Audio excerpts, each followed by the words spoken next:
하나님 말씀 마태복음 25장 40절 그리고 45절 46절 말씀 우리 한 목소리로 같이 읽으시겠습니다. 시작. 임금이 대답하여 이르시되 내가 진실로 너희에게 이르노니 너희가 여기 내 형제 중에 지극히 작은 자 하나에게 한 것이 곧 내게 한 것이니라 하시고, 이에 임금이 대답하여 이르시되 내가 진실로 너희에게 이르노니 이 지극히 작은 자 하나에게 하지 아니한 것이 곧 내게 하지 아니한 것이니라 하시니니 그들은 영벌에 의인들은 영생에 들어가리라 하시니라. 아멘. 아멘. 올해의 목회표어는 그 중에 제일은 사랑이라 입니다. 저는 인생에서 사랑이 최고의 가치라는 믿음을 가지고 올 한 해 우리가 살아왔으며 또 올해를 잘 마무리할 수 있기를 기대하고 있습니다. 지난 2주에 걸쳐서 저는 말세 성도는 청지기 인생이라 하는 제목으로 설교를 했습니다. 그리고 오늘은 말세 성도는 지극히 작은 자를 섬기는 종이라 하는 제목으로서 그 중에 제일은 사랑이라는 주님 말씀을 섬김의 삶으로 실천하자는 이야기를 전달하려고 합니다. 오늘 본문 31절을 보시게 되면은 인자가 자기 영광으로 모든 천사와 함께 올 때에 자기 영광의 보좌에 앉으리니 라고 말씀하십니다. 이 땅에 처음 오신 예수님은 자신을 인자 곧 사람의 아들이라고 부르기를 좋아하셨습니다. 인자는 섬기는 종으로 오신 예수님의 모습을 나타내어주고 있죠. 반면에 다시 오시는 우리 주님은 종이 아니라 왕으로서 오십니다. 천군 천사의 호의를 받으면서 영광과 존귀의 관을 쓰신 심판주로 오신다는 뜻입니다. 그때 주님은 모든 민족을 소환하시고 목자가 양과 염소를 구분하듯이 세상 사람들을 두 부류로 구별하실 것입니다. 32절 말씀 같이 읽어볼까요? 시작. 모든 민족을 그 앞에 모으고 각각 구분하기를 목자가 양과 염소를 구분하는 것 같이 하여. 아멘. 아멘. 이 비유는 이스라엘 땅에서 목자가 양과 염소를 함께 기르던 문화와 풍습을 반영하고 있습니다. 양을 키우는 것이 목적이지만 염소 몇 마리를 곁들여서 키우는 것입니다. 양은 온순하고 연약한 동물이죠. 아이들이 장난을 쳐도 쳐받거나 무는 법이 없습니다. 도둑이 덮치거나 맹수가 쳐들어와도 꼼짝없이 당할 수밖에 없는 약한 동물입니다.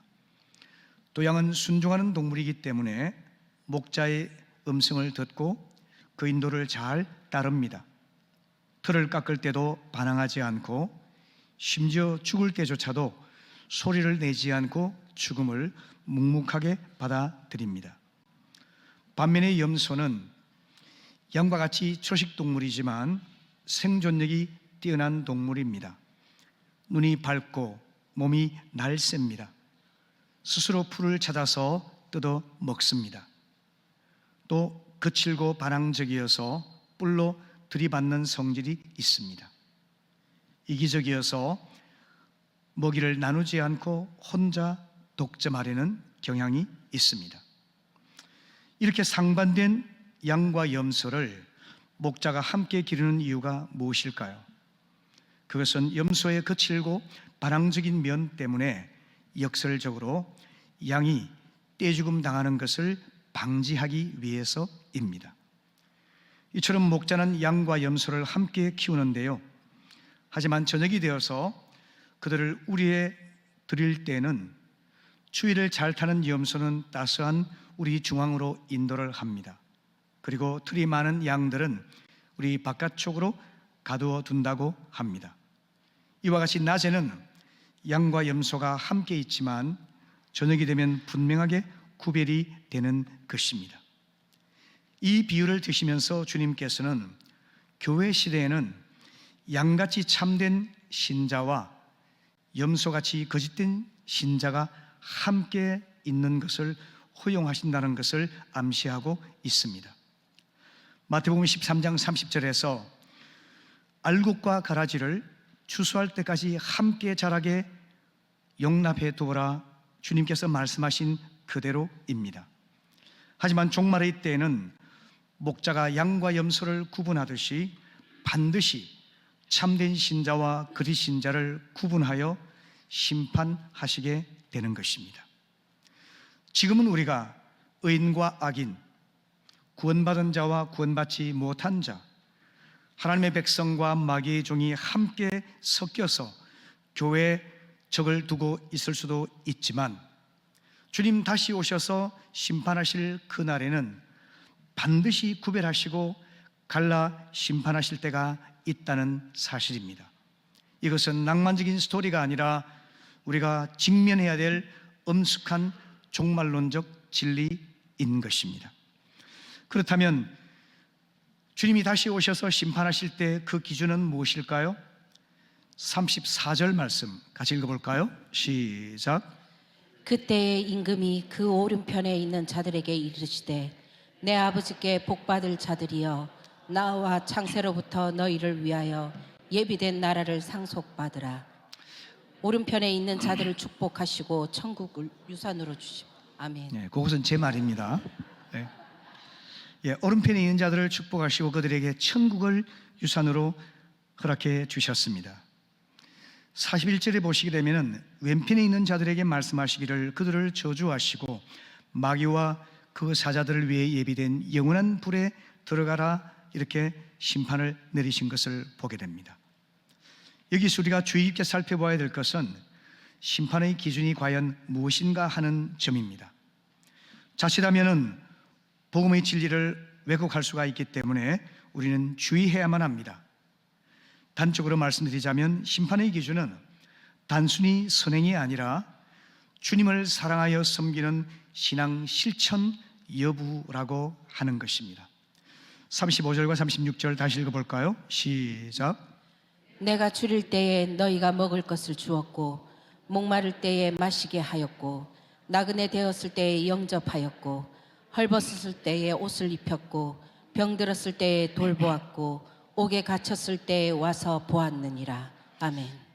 양처럼 오른편에 안침을 받은 신자들은 주님을 섬긴 자들이라 이렇게 그들을 칭찬하시고 인정하셨습니다. 반면에 42절과 43절을 보시게 되면 왼편에 있는 사람들을 향해서 주님이 그들을 책망하시는데요. 내가 줄일 때 너희는 먹을 것을 주지 아니하였다. 내가 목마를 때 물을 마시게 하지 아니하였다. 내가 나그네 되었을 때 나를 영접하지 아니하였고 내가 헐벗었을 때 옷을 입혀주지 아니하였고 내가 병들었을 때와 옥에 갇혔을 때 나를 돌아보지 아니하였다. 이렇게 그들을 책망하시고 그들을 심판하신다 말씀하십니다. 그러자 주님의 이 선언에 대해서 오른편 사람들은 겸손하게 대답을 하죠. 주님, 우리가 언제 주님을 그렇게 대접하였습니까? 섬겼습니까? 라고 그들에게 대답을 했죠. 그런데 44절을 보시게 되면은 왼편에 있는 이 사람들은 우리가 언제 주님을 외면했습니까? 라고 항변하는 것을 보게 됩니다. 그들의 대답과 항변에 대해서 주님께서 40절에서 이렇게 말씀하셨죠. 내가 진실로 너희에게 이르노니 너희가 여기 내 형제 중에 지극히 작은 자 하나에게 한 것이 곧 내게 한 것이니라. 이렇게 오른편 양과 같은 신자들을 축복하십니다. 그리고는 45절에서 지극히 작은 자 하나에게 하지 아니한 것이 곧 나에게 하지 않은 것이라 하시면서 왼편에 있는 자들을 책망하시고 심판하시는 것을 보게 됩니다. 여기서 얼핏 보기에는 선행 여부가 영원한 심판의 기준이 되는 것처럼 여겨질지 모르지만 자세히 살펴보면 그렇지가 않습니다. 굶주리고 목마르고 헐벗고 병들고 옥에 갇힌 사람들을 돌아보며 사랑을 베푸는 것은 단순한 선행이 아니라 주님을 섬긴 것이라 이렇게 말씀하고 있습니다. 반대로 사랑 실천을 외면한 그 사람들은 주님을 섬기지 않은 것이라 이렇게 책망하고 계십니다. 다시 말하면 우리 주님께서는 가난한 자들, 연약하고 상처 입은 자들, 병들고 소외된 자들, 그들과 함께 하실 뿐만 아니라 그들 속에 숨어 계신다고 하는 사실입니다. 그리고 심지어 그들과 자신을 동일시 하신다고 말씀하여 주고 있는 것입니다. 그렇기 때문에 심판의 기준은 단순히 선행을 베풀었느냐 이 문제가 아니라 주님을 사랑하는 마음으로 섬기는 신앙 실천을 하였는가 그렇지 않는가 여기에 달려 있다는 것입니다. 그리고 그들을 향해서 주님께서 말씀하시죠. 34절 보십시오. 내 아버지께 복받을 자들이여 나와 창세로부터 너희를 위하여 예비된 나라를 상속받으라 이렇게 복을 선언하십니다. 하나님께서는 세상을 창조하시기 전부터 당신의 백성을 선택하시고 천국을 예비하여 주셨습니다. 이 천국은 종교적 노력이나 선행으로 갈 수 있는 나라가 아니죠. 창세전부터 하나님 은혜로 예정된 자들이 겸손하고 진실한 믿음으로 응답했을 때 들어가는 나라가 천국인 것입니다.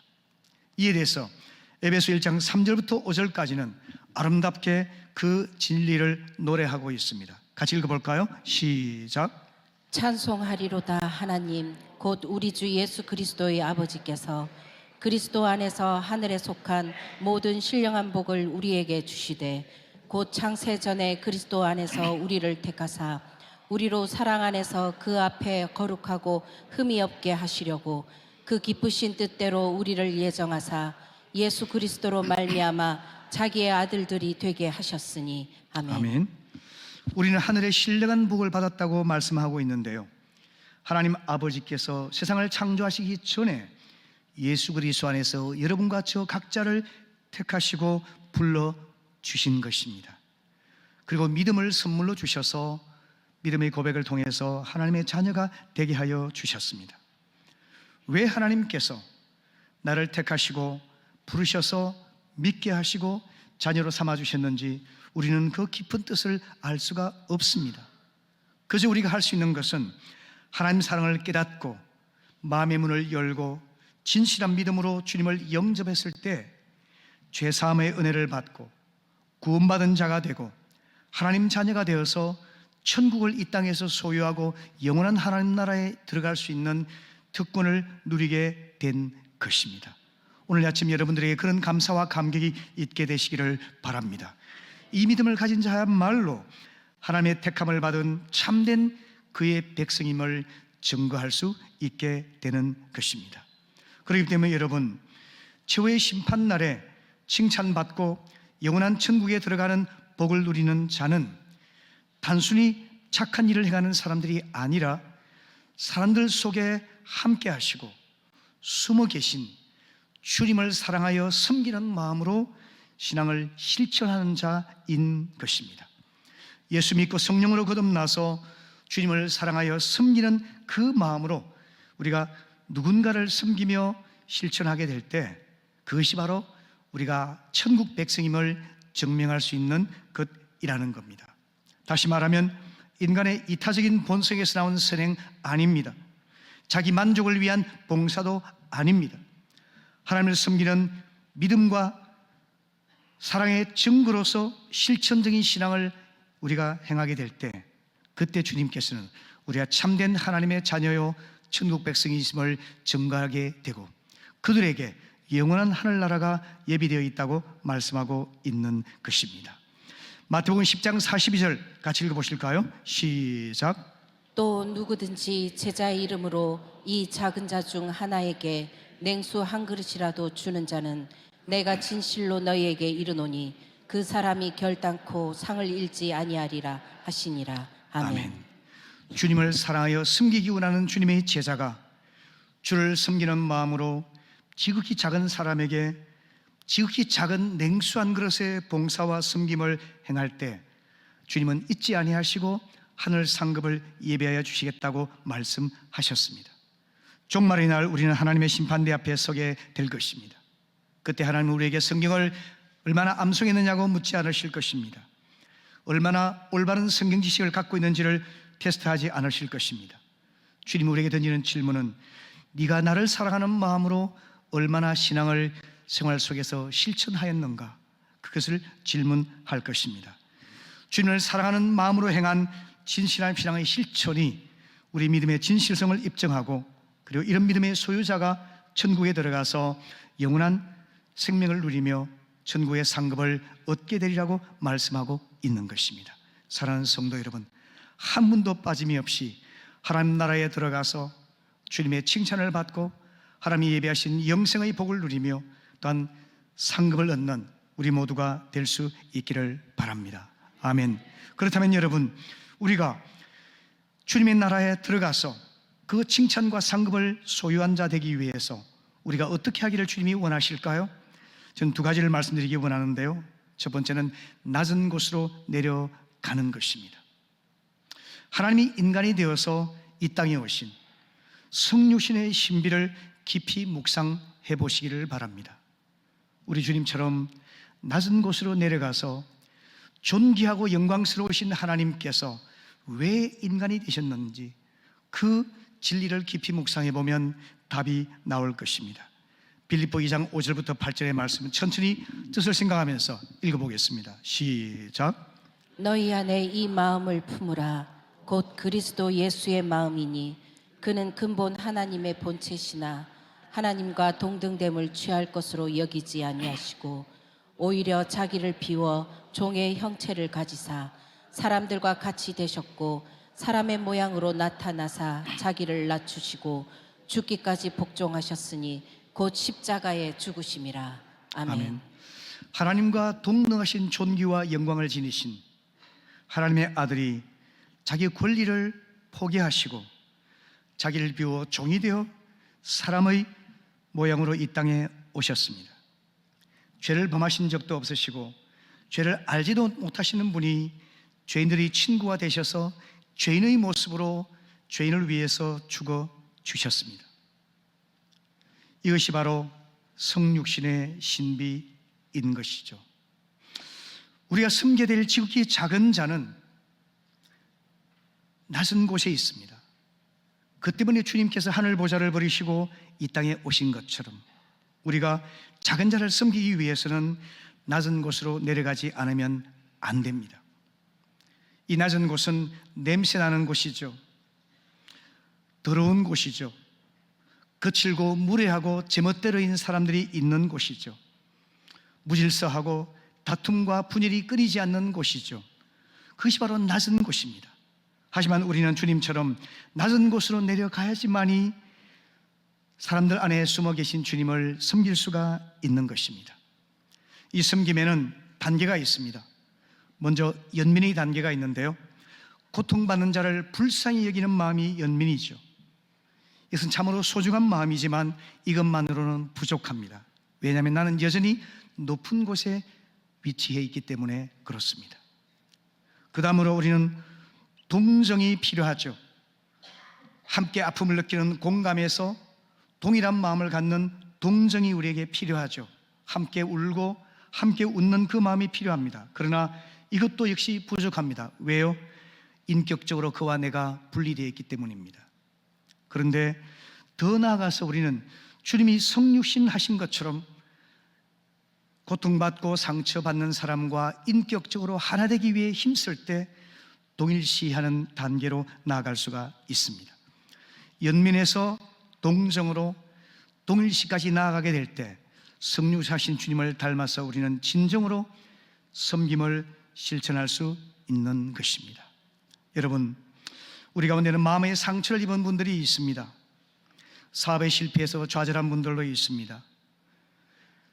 예기치 않은 질병으로 고통당하는 분도 있습니다. 사별의 아픔, 이별의 아픔을 겪은 분도 있습니다. 자녀 양육 과정에서 크나큰 좌절과 아픔을 겪는 분도 있습니다. 이런 분들을 우리가 어떻게 도울 수가 있을까요? 아무리 좋은 말을 하고 어깨를 잡아주고 등을 두드린다 하더라도 참으로 마음속에 깊이 다가가기는 힘듭니다. 그 고통의 낮은 자리까지 내려가서 함께 경험하지 않고서는 우린 진정한 이해와 공감과 그리고 동정과 섬김을 실천할 수가 없는 것입니다. 그래서 우리는 주님이 성육신하신 것처럼 연민과 동정과 동일시의 단계를 밟아서 우리가 낮은 곳으로 계속해서 내려가야만 하는 것입니다. 때로 우리 삶에는 우리 의사와 상관이 없이 저 낮은 곳으로 내려가게 하실 때가 있습니다. 실패를 겪고 질병을 경험하고 상처를 받고 소외감을 느끼고 절망감을 느끼게 할 때가 있죠. 그래서 여러분 한번 역으로 생각해 보시길 바랍니다. 내가 수치스럽고 고통스러운 그 낮은 자리로 내려가게 하신 것은 그 자체가 하나님의 은총의 사건이라고 하는 것입니다. 내가 그런 낮은 자리로 내려감으로 인해서 나와 유사한 아픔을 겪고 있는 사람들을 진심으로 연민하고 동정하고 동일시하여 섬길 수 있기 때문에 그렇습니다. 나아가서 우리는 의도적으로 저 낮은 곳으로 내려가야만 하겠습니다. 의도적으로 내려가서 지극히 작은 자를 연민을 품고 동정하며 그와 나를 연대하고 동일시하여서 섬기고자 할 때 주님께서는 마음을 높은 데 두지 아니하고 낮은 데 둠으로 섬기는 그 사람들을 칭찬하시고 그리고 상급을 주실 것이라고 믿습니다. 아멘. 저는 한국 사회를 보면서 안타까운 마음이 많은데요, 마귀는 죄로 부패한 이 세상을 지배하면서 사람들을 끊임없이 유혹하고 혼란에 빠뜨립니다. 마귀의 구가 뭔지 아십니까? 저 높은 곳을 향하여 날마다 나아가게 하는 겁니다. 작금이 대란 사태를 한번 보십시오. 당사자들과 전문가들이 많은 말의 성찬을 쏟아내고 있지만 그 이면을 깊이 들어가 보면 결국에는 돈과 이권의 문제입니다. 그것이 물질적인 부여와 명성과 안락하고 화려한 삶을 보장한다고 생각하기 때문에 놓칠 수가 없는 것이죠. 마귀는 그와 같이 우리를 높은 데로 올라가라고 계속해서 유혹합니다. 우리나라의 강남은 학벌과 성공과 부유의 상징이 되어 있는 곳이죠. 강남 30평짜리 아파트가 수십억에 이르는 이 현실은 과연 이 세상이 정상적일까 하는 생각을 해보지 않을 수 없게 만듭니다. 미친 세상이라고 볼 수 있죠. 시골에서 도시로, 도시에서 서울로, 서울에서 강남으로 저 높은 곳을 향해서 날마다 나아가게 만드는 것이 마귀의 유혹이죠. 거기 사는 사람들을 비난하는 것이 아닙니다. 이런 가운데서 여러분, 대한민국 역사상 가장 부유한 시대를 살아가고 있는 우리의 젊은이들이 자주 섞인 말로 헬조선이라는 말을 합니다. 양극화되어 있다는 뜻이죠. 여러분, 저 높은 곳을 향하여라는 달콤한 말로 우리를 속이고 무너뜨리고 마침내 죽이려고 하는 마귀의 유혹을 우리는 경계하고 우리 주님께서 성육신하여 내려오신 것처럼 저 낮은 곳으로 내려가는 용기를 갖게 되기를 바랍니다. 그것이 고통받는 사람들 속에 숨어 임재하시는 주님을 발견하고 주님을 참으로 섬길 수 있는 길이며 하나님이 예비하신 천국의 상급을 얻는 길인 줄로 분명히 믿습니다. 여러분, 경남 시골에 거창에 가면 거창고등학교가 있는데요, 거기서 교장을 20년간 역임하셨던 전영창 선생님께서 기독교 인재 육성을 위해서 기초를 놓은 직업 선택의 10계명이 있습니다. 그 내용을 한마디로 요약하자면 저 낮은 곳으로 내려가라입니다. 예를 든다면 월급이 적은 쪽을 택하라. 우리 청년들 그렇게 가겠습니까? 내가 원하는 곳이 아니라 나를 필요로 하는 곳으로 가라. 성진의 기회가 거의 없는 곳을 택하라. 앞다투어 남들이 모여드는 곳을 가지 말고 아무도 가지 않는 곳으로 가라. 사회적 종령 같은 것은 바라볼 수 없는 곳으로 가라. 한가운데가 아니라 가장자리로 가라. 부모나 아내나 약혼자가 결사반대하는 곳이라면 의심치 말고 가라. 왕관이 아니라 단두대가 있는 곳으로 가라. 이런 바보 같은 집 보이지요? 세상의 이치에 맞지 않아 보이는 이런 가르침을 받으면서 그들은 자랐습니다. 그래서 그들 중에는 세상에서 유명하고 명성을 떨치는 사람은 별로 없을지라도 시골에서 한평생 평교사로 아이들을 섬기는 선생님들도 있고 돈과 인기가 그리가 먼 자연 다큐를 찍는 PD도 있고, 정직하고 성실한 사업가도 있고, 곳곳에서 묵묵하게 일하는 공무원들도 존재하고 있는 것이죠. 여러분, 그리스도인은 세상을 거슬러 갈 수 있는 용기를 가진 자입니다. 결단하는 사람입니다.